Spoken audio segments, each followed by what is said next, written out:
Audio Jungle. Audio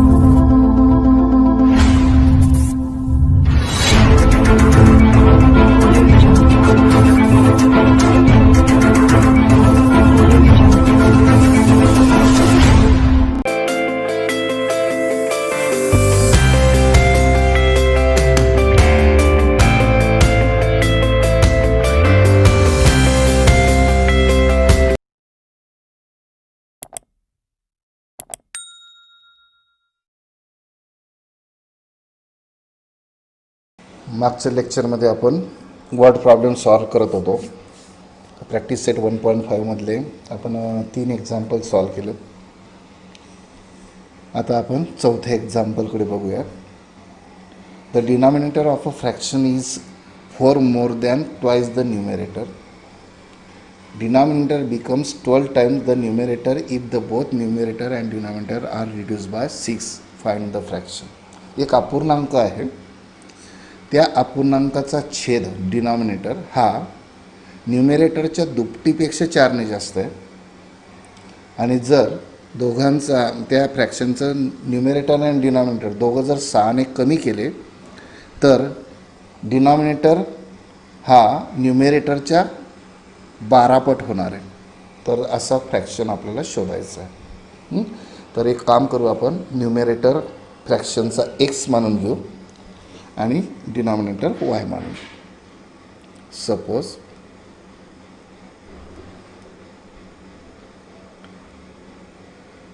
numerator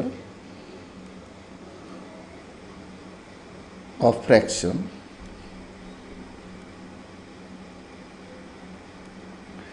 is equal to x and its denominator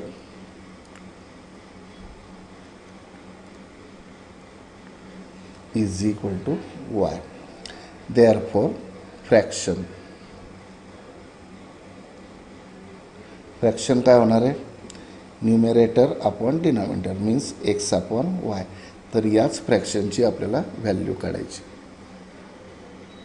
हा fraction शोधून काढायचा आहे. आपण तो जनरल मानून घेतला x अपॉन y की ज्याचं न्यूमरेटर x आहे आणि डिनॉमिनेटर y आहे. तर कंडिशन फर्स्ट काय बघा, पहिलं वाक्य वाचू आपण.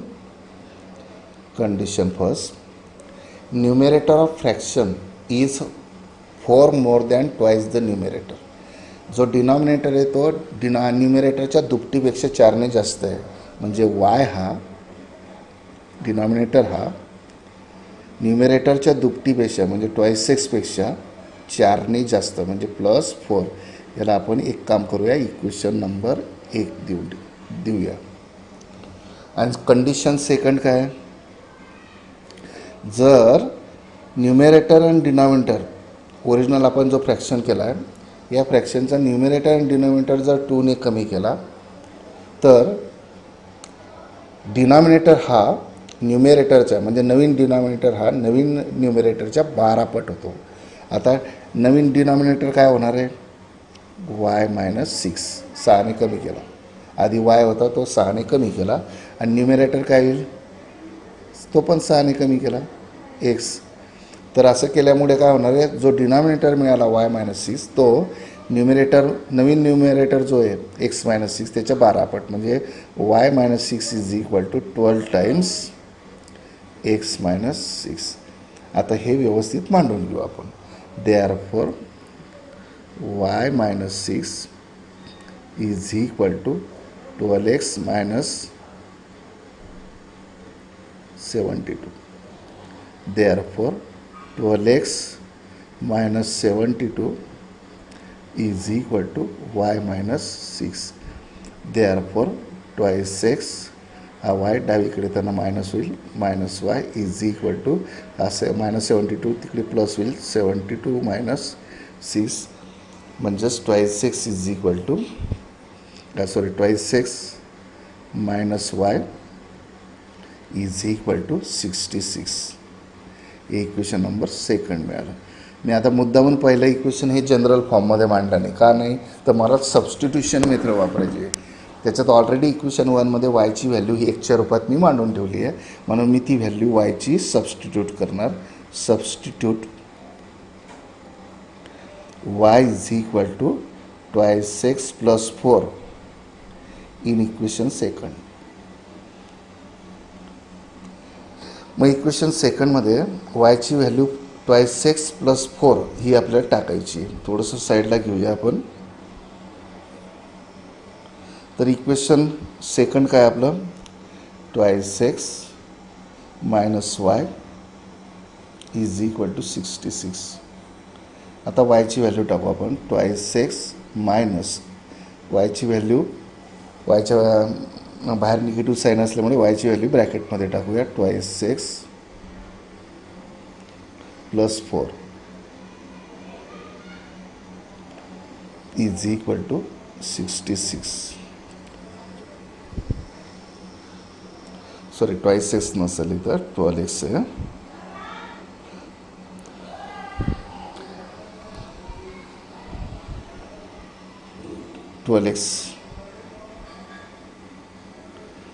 Therefore 12x minus twice x minus 4 is equal to 66.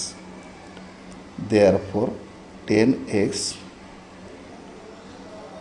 minus 4 is equal to 66. Therefore 10x is equal to 66 plus 4. Therefore 10x is equal to 70. Therefore x is equal to 7. x ची value 7 मिळाली. आता ही value equation 1 मध्ये टाकूया आपण. Putting x is equal to 7 in equation 1. मग equation 1 काय आपलं, y is equal to twice x plus 4, म्हणजे y is equal to 2 into 7 plus 4 is equal to 14 plus 4 is equal to 18. म्हणजे वायची व्हॅल्यू आली 18. मग आता आपला फ्रॅक्शन, देअरफॉर फ्रॅक्शन आपण मानला होता तो एक्स अपॉन वाय. एक्स आपला आला 7 आणि वाय आला 18, म्हणजे आपला फ्रॅक्शन आला 7 अपॉन 18. अशा पद्धतीने आपण एक्झाम्पल सॉल्व करू. आता व्हेरीफाय करू शकतो आपण. बघा काय दिलं आहे, उत्तर आलं आपलं 7 अपॉन 18. त्याच्यात पहिली कंडिशन काय आहे, डिनॉमिनेटर हा न्यूमेरेटरच्या दुपटीपेक्षा 4 जास्त. न्यूमेरेटर 7, त्याची दुप्पट 14 आणि त्याच्यात 4 ॲड केले 18, म्हणजे आला डिनॉमिनेटर. दोघं 6ने कमी केले. न्यूमेरेटर 6ने कमी केला तर 1 होईल आणि डिनॉमिनेटर 6ने कमी केला तर 12 होईल. आणि तो 12 हा एकाच्या 6 पट आहे, 12 पट आहे. म्हणजे याचा अर्थ दुसरी कंडिशनसुद्धा सॅटिस्फाय झाली. अशा पद्धतीने आपण इक्वेशन सॉल्व केलं. म्हणजे दोघं कंडिशन सॅटिस्फाय झाल्यामुळे आपलं उत्तर अगदी करेक्ट आहे हे असं आपण सांगू शकतो. हे जरा चौथं एक्झाम्पल. आता आपण 5व्या एक्झाम्पलकडे जाऊया. 2 types of boxes A and B are to be placed in the truck having capacity of 10 tons. When 150 boxes of type A and 100 boxes of type B are loaded in the truck. बघा पूर्ण एका ट्रकमध्ये 2 प्रकारचे boxes भरायचे आहेत. आपलं खोके भरायचे आहेत, ए टाईपचा खोका आणि बी टाईपचा खोका.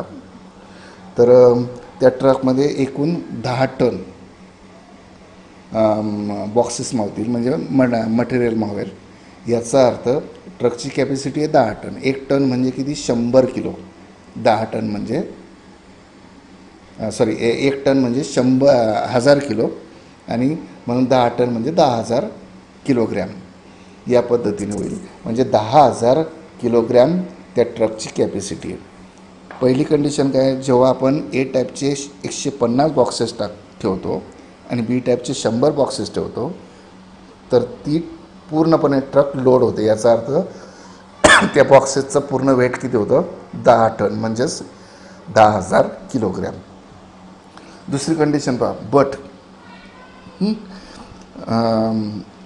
But when 260 boxes of type A are loaded in truck. जर आपण 260 ए टाईपचे बॉक्सेस लोड केले तर पूर्ण ट्रक लोड होण्यासाठी बी टाईपचे 40 बॉक्सेस लागतात. म्हणजे याचा अर्थ 260 बॉक्सेस ए टाईपचे आणि 40 बॉक्सेस बी टाईपचे जर भरले तर ट्रक पूर्णपणे लोड होते. तर प्रश्न विचारला find the weight of each type of box म्हणजे प्रत्येक बॉक्सचं आपल्याला वेट विचारलं आहे. मग आपण ए टाईपचं बॉक्सचं वेट जे आहे ते आपण एक्स के जी घेऊ, एक्स किलोग्रॅम. आणि बी टाईपचं बॉक्सचं जे वेट आहे ते वाय किलोग्रॅम घेऊया, वाय के जी. तर पहिली कंडिशन काय आहे? Condition first.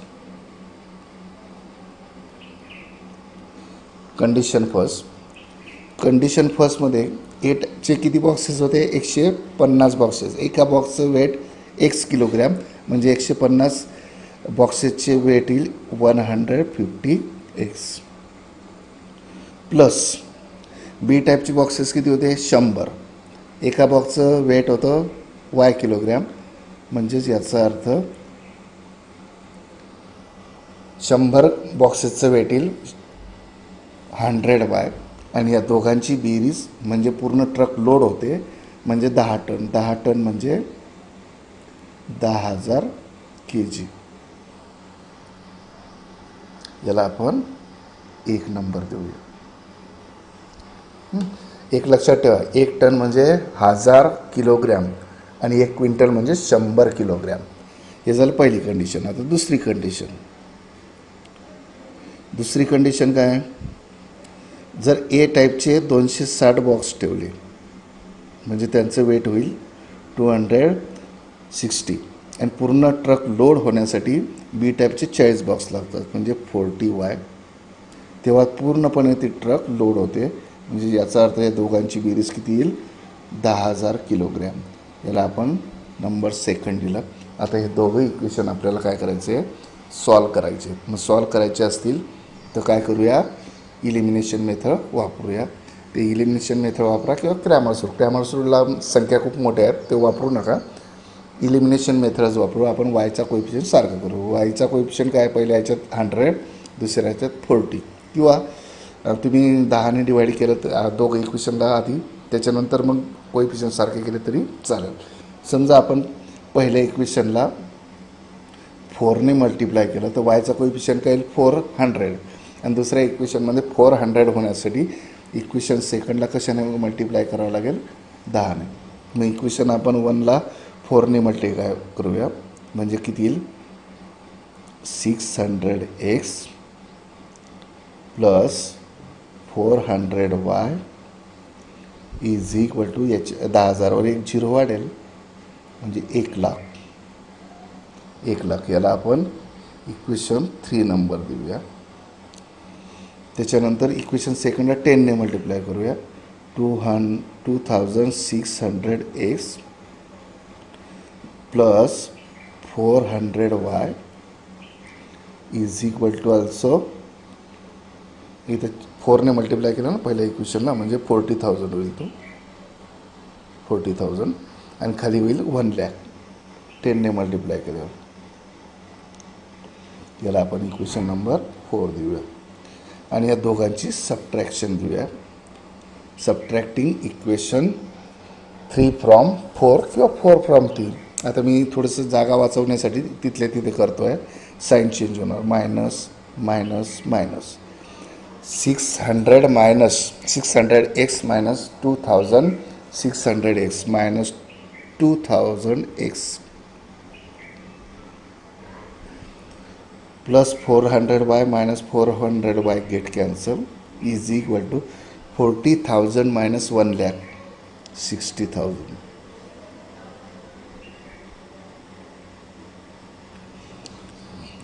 Minus 60,000.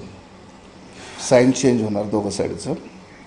Therefore 2000x is equal to 60,000. Therefore x is equal to 60,000 upon 2000.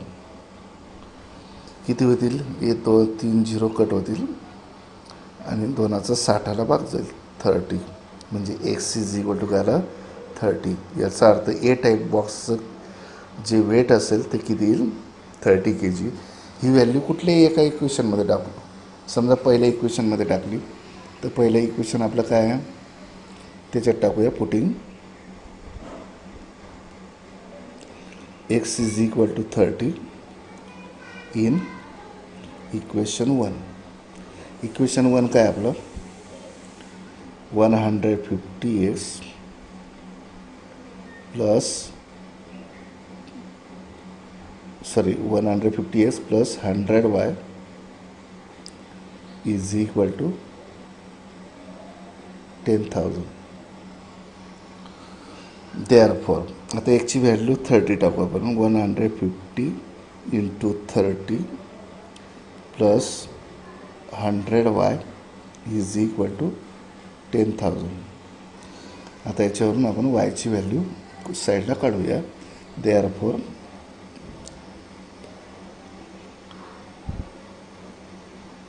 4,500 plus 100y is equal to 10,000.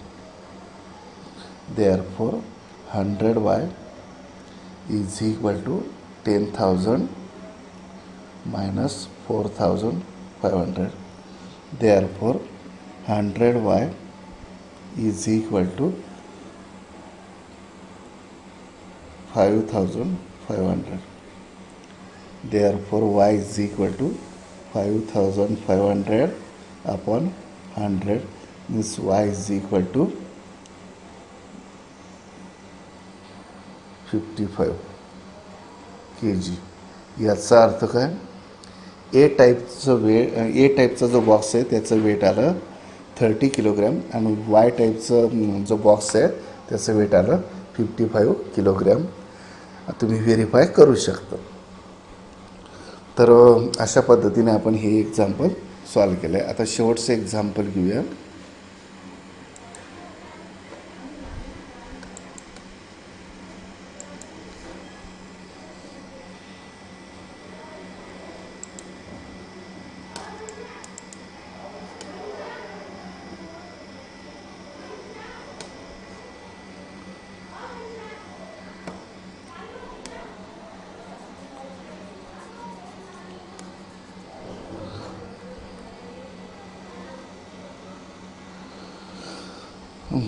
Out of 1,009 kilometer, we shall travel some distance by bus and some by aeroplane.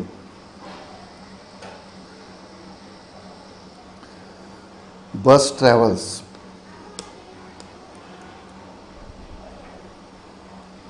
एक minute.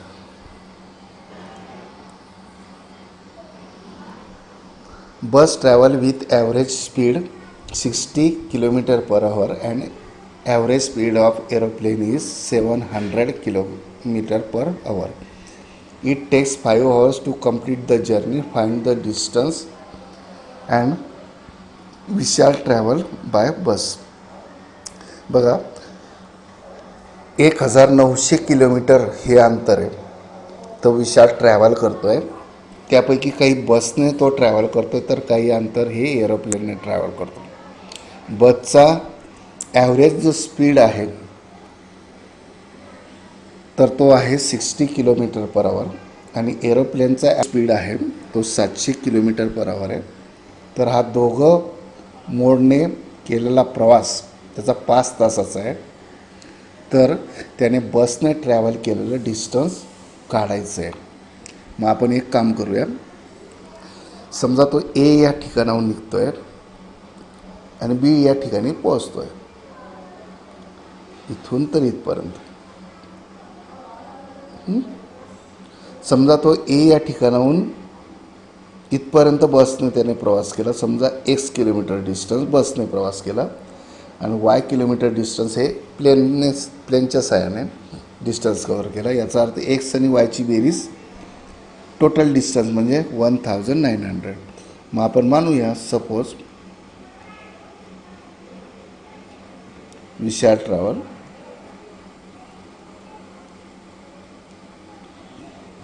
x kilometer by bus and y kilometer by plane. प्लेनच्या साहाय्याने, एरोप्लेनच्या साहाय्याने तो जातो आहे. म्हणजे याचा अर्थ कंडिशन 1वरून दोघं मिळून एकूण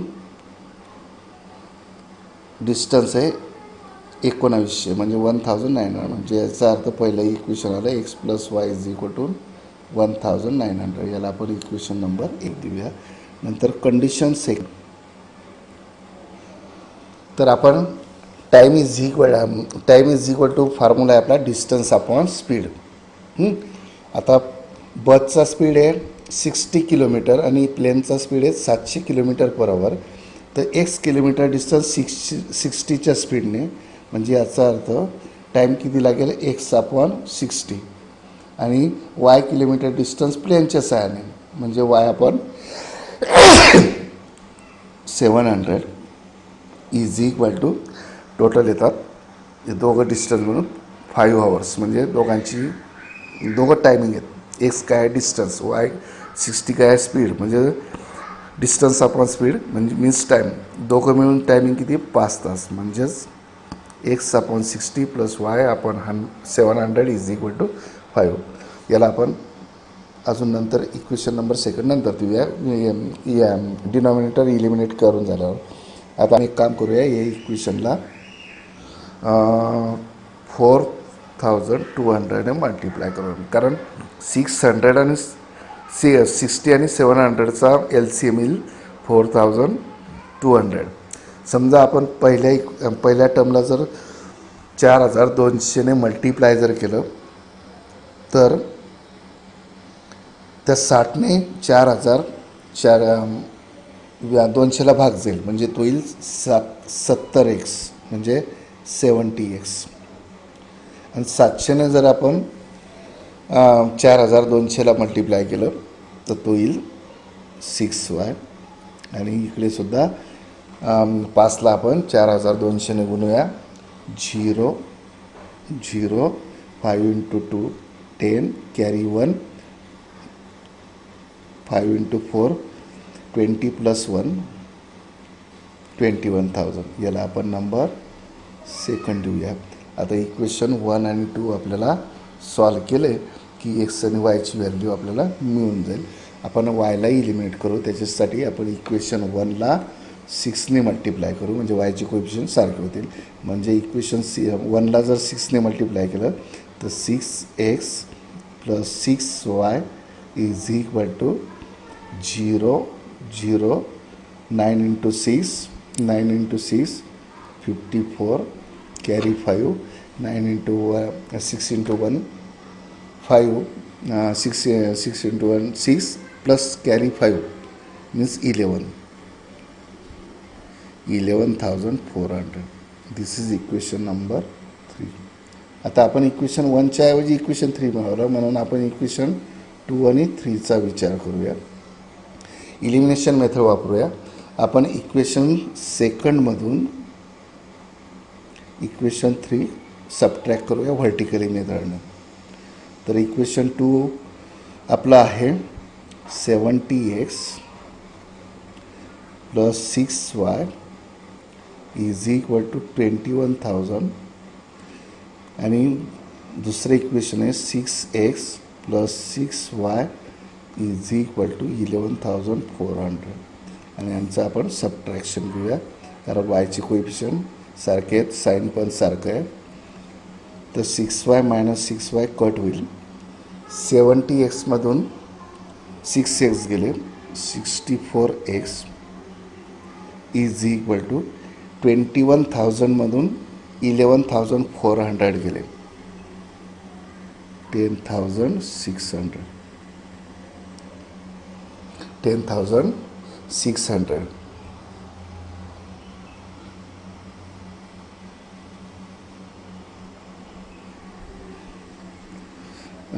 zero minus 0 0 6 carry 1 9,600. 9,600. Therefore 64x is equal to 9,600. Therefore x is equal to 9,600 upon 64.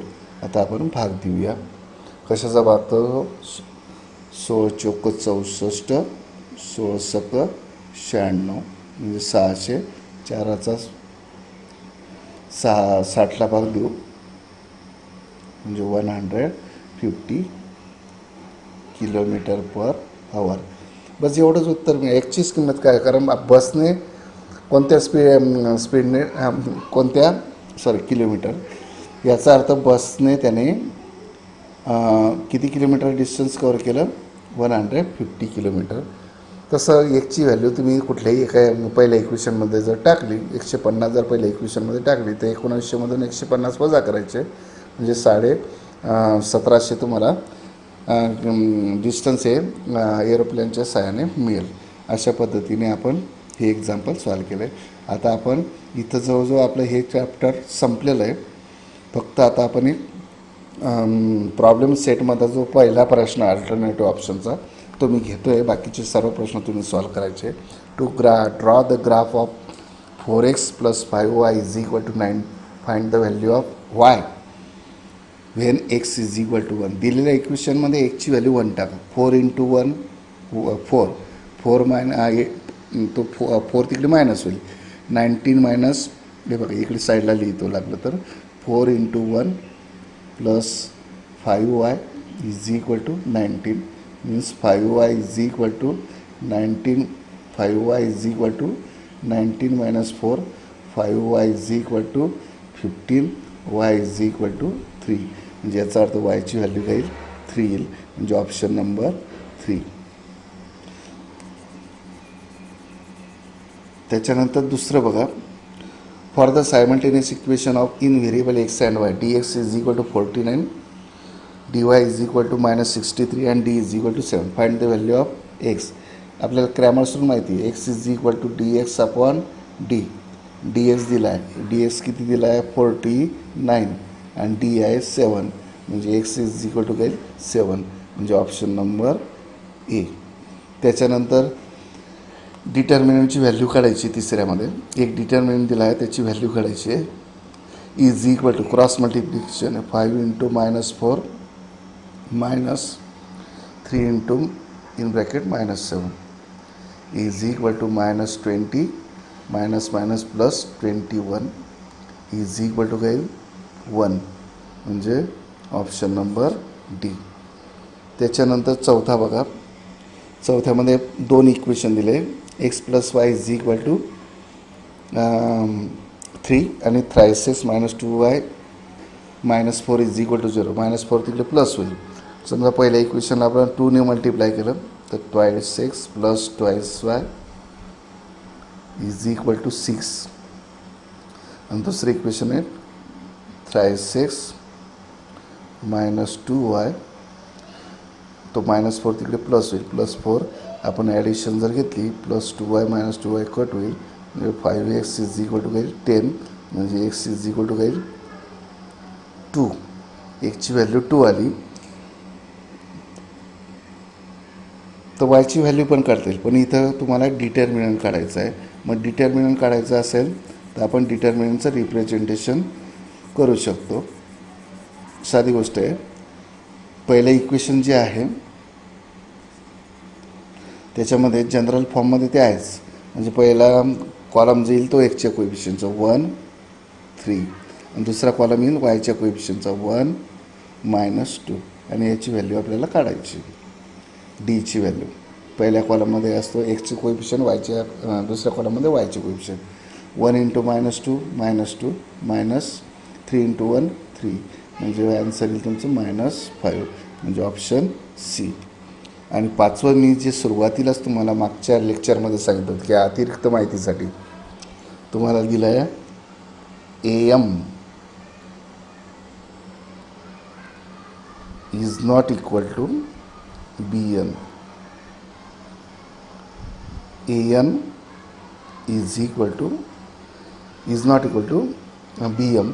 त्याच्यावरून A/B, B भागिले इकडे is equal to M. Sorry is not equal to a M/N. म्हणजे काय मिळालं, एकच्या कोइफिशियंटचा रेशो याच्याऐवजी आपण एमला इकडे भागीला घेऊया. हा एम जो आहे तो इकडे भागीला आहे. A upon M is equal to B upon is not equal to B upon N. म्हणजे याचा अर्थ एक्सचा कोइफिशियनचा रेशो आणि वायच्या कोइफिशियनचा रेशो इक्वल नाही आहे. म्हणजे पहिल्या कंडिशननुसार त्यांना युनिक सोल्युशन राहणार, कारण त्या दोघ लाईन एकमेकांना काय होतील, इंटरसेक्ट करतील.